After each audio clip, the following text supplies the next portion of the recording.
Savdo markazi yonida yakkalanib qolgan 3 million dollarga baholangan uy, ikkinchi qism. Hozir aytyapti, bu yerda oilaviy yashaymiz deyapti. Menga puli kerak emas deyapti bularni.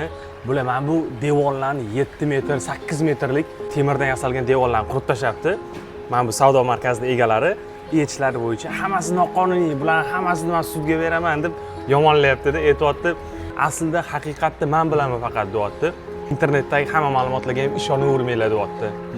Shunga men ko'chmayman bu yerdan hech qachon deyapti. Hozir oilani o'sha akani o'zi bilan gaplashdik. Bu xonadonda 9 ta odam yashar ekan.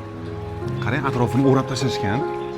Mana temirdan 7-8 metr balandlikda o'rab tashlashgan.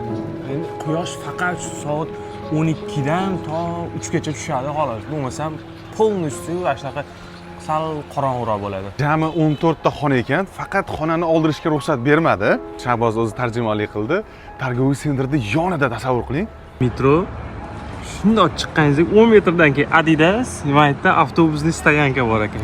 Вообще eng zo'r lokatsiya. Aka aytayaptilar, yo'l narizida ham uylar bor. Chizilgan proyekt juda quruvchi, noto'g'ri chizgan, loyihalashtirgan. Aka norozilik bildirgan. Video yoqqan bo'lsa bitta like bosib, obuna bo'lib qo'ying. Hali zo'r videolar chiqishni boshlaydi.